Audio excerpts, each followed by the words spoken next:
Hi, everybody. This is Vinny, and welcome to Complain Time. This is a show where we take a moment while the boss is out of the office to talk about things that really, just quite frankly, annoy us to death. Because you know what they say: when the cat's away, the mice will play. Or in this case, complain about stuff that just drives us all crazy. Now, before we go any further, I want to give you guys an opportunity to hit that subscribe button and ring that bell to be notified so you never miss another episode of Complain Time, as well as other additional content. Now, today's topic that I want to get into, something that really gets on my nerves: rude bosses. Now, before I go any further with this, I need to include a disclaimer to avoid any confusion. When I refer to rude bosses, my boss, my current boss, does not, I repeat, does not fall into that category. And I'm not just saying that because I work here. I'm saying it because it's true. He isn't a rude boss at all. In fact, he's one of the nicest, most approachable bosses I've ever had in my life. And if he was a rude boss, I would tell you guys, because as I just said, he's out of the office. So he's not even hearing this conversation. So what reason do I really have to lie? The answer? I have none. No reason to lie about it. Now, that being said, I have dealt with rude bosses and other jobs I've had in the past. And I'm sure a lot of you guys have as well. Hell, some of y'all are probably dealing with one right now as you're watching this video. And we all know that feeling when we're dealing with a boss who has no business being your boss. Every day you look at this disrespectful sack of dumb and you think to yourself, why am I listening to this epic fail of a human being? And in my lifetime, I've dealt with every type of rude boss you can imagine. I'm gonna break them all down. The first one I've had is the passive-aggressive boss. Y'all know this boss, the one who can yell and scream at everyone, but lacks the courage to confront you one-on-one. Y'all remember those guys, I'm sure. I remember one time I had a boss, years ago, who walked right up to me and asked me how my day was. I answered him, and we ended up having a decent conversation for a few minutes. We're talking back and forth, we're laughing, we're joking, we're having a good time. We're literally having like a bonding moment here. And he walks away to go take care of some work, as bosses do. He's got to get back to running the store. And about 10 minutes later, his dummy, dunce, douchebag subordinate comes over to me. You know what I mean? This type of person where when they talk to you, you can't understand a word they say because their tongue is numb from being stuck inside the boss's butt all day. You know, that kind of subordinate, that guy. Oh, we've all met that guy, haven't we? And he proceeds to tell me how the boss isn't happy with my job performance. A few things I've done around the store that the boss is apparently not happy about. Now, I'll admit, I'm a hard worker, but I'm not perfect. Obviously, at any job, there is room for improvement in whatever you're doing. And a good boss will tell you what those areas are and do it in a professional and constructive way. So my problem here isn't that the boss didn't like my job performance. It was the fact that he had just had a conversation with me. I just spoke to this guy, and at no point in time did he have the balls to tell me any of this. Instead, he sent his little despicable me minion to do it for him. And that pisses me off because I don't like people that go behind my back and talk about me. If you got a problem with me, no matter who you are, man up and tell me to my face. Any boss that can't talk to his employees and has to send a stooge to do his bidding is a coward. I don't necessarily hate bosses that do this, but I damn sure don't respect them. You got a problem with me? You come talk to me. That stooge ain't me. You know where I am. You just spoke to me. Tell me. As long as you're nice and constructive about it, I'll listen. I'll adjust whatever problems we're having if I feel they're reasonable. Now, if I feel strongly about something, I will speak my mind. But at the end of the day, if the boss tells me, no, you're doing this, well, then I guess I'm doing it or I'm getting fired, aren't I? So just talk to me. Don't send a stooge. I have no respect for bosses that do that. If you don't have the time to sit down with an employee and talk to them about what their problem is, that means you don't care. And if I'm not important, then why am I here? That would be my question to any boss. If you can't sit down with me one-on-one and tell me what the problem is, why am I here? Again, that's why my boss doesn't fall in this category. Because anytime my boss has had an issue with something I've done or wants to change something, he tells me. He does it one of two ways. He either calls me into his office and we talk face to face, or he sends me a message through WhatsApp. But either way, he's still talking to me. He doesn't find somebody else in the office and says, hey, can you go tell Vinny what this problem is? No, he comes to me. And I didn't have to tell him that. He just does it.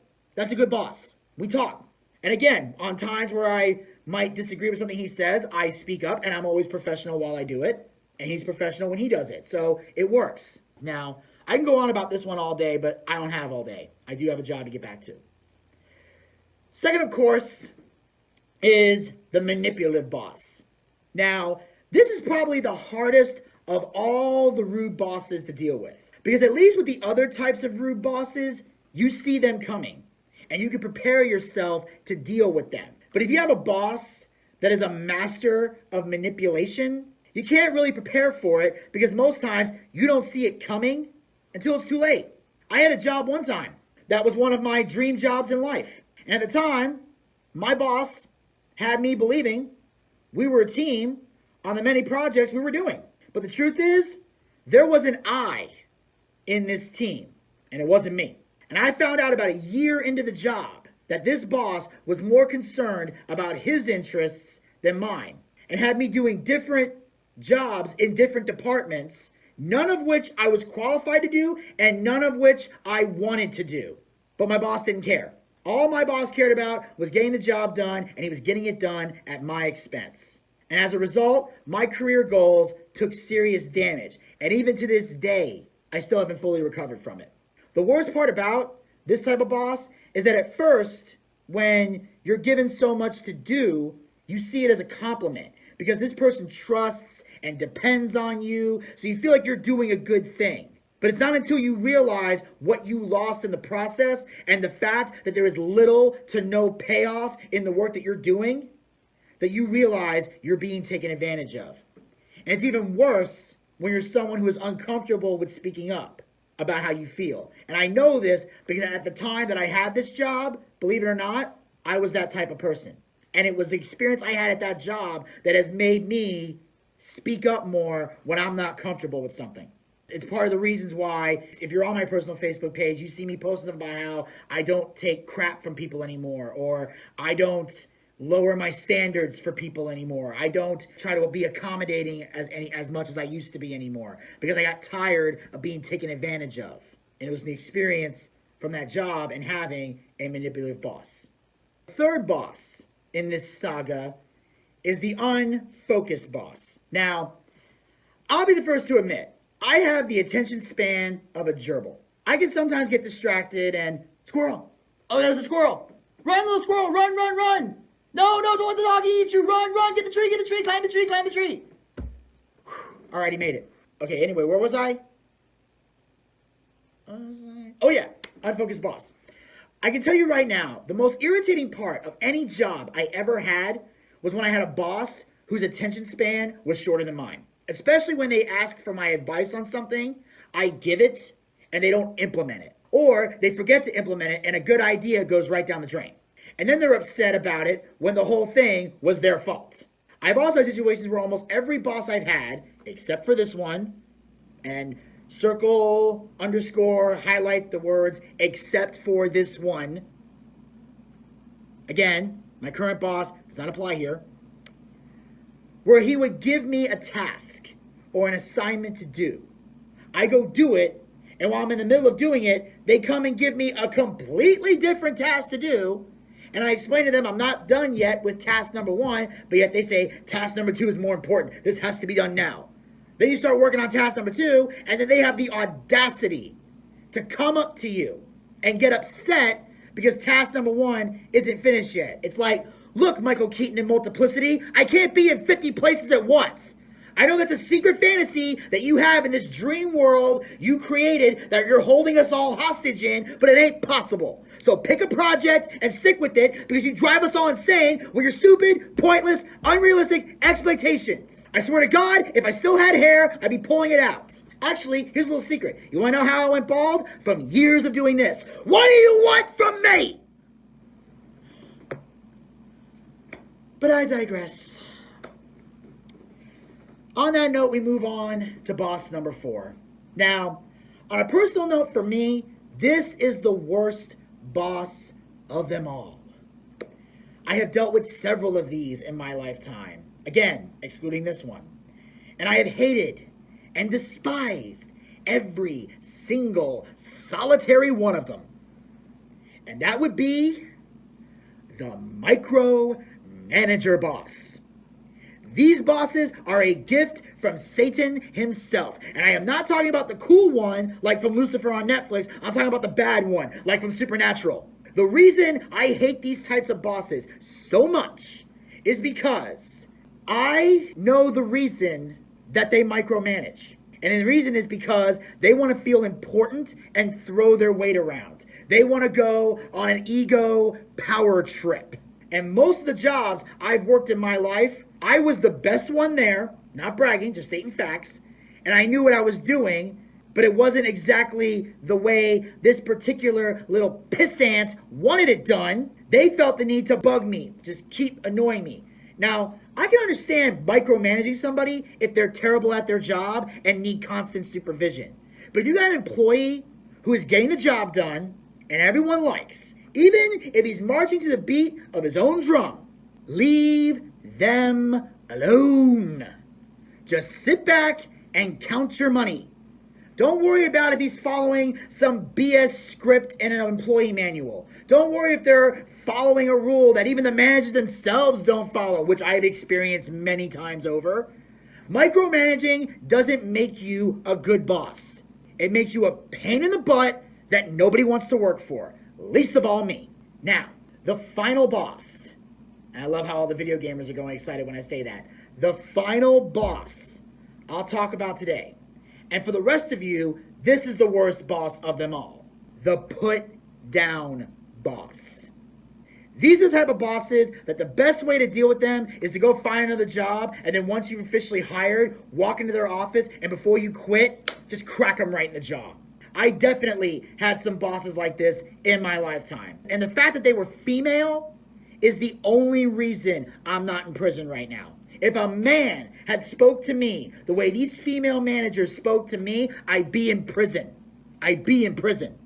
Some of y'all might think I'm joking. A lot of you know I'm not. Because they were the most rudest, condescending, disrespectful Karens I ever met in my life. In fact, the only difference between them and actual Karens is they didn't ask to speak to the manager because they were the manager.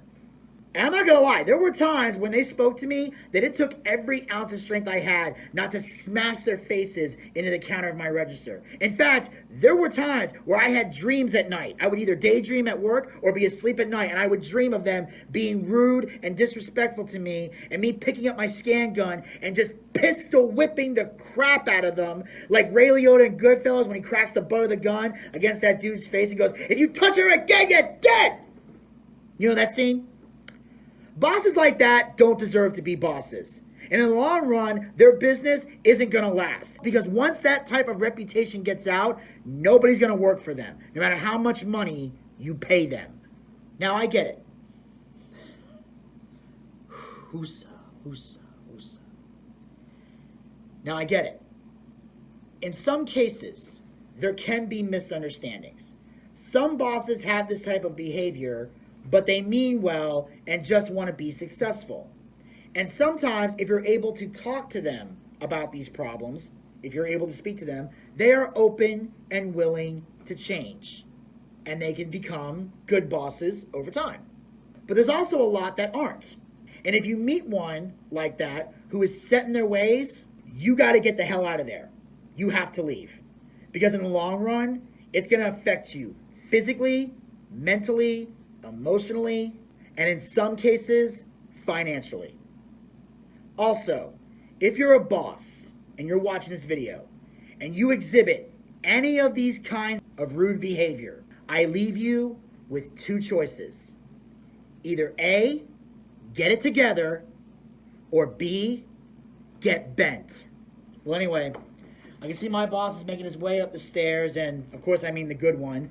The good one. So that'll conclude Complain Time for today. So before you guys go, make sure you guys hit that subscribe button and ring that bell to be notified so you never miss another episode of Complain Time, as well as other additional content. Check back soon for a new episode, and until then, stay social.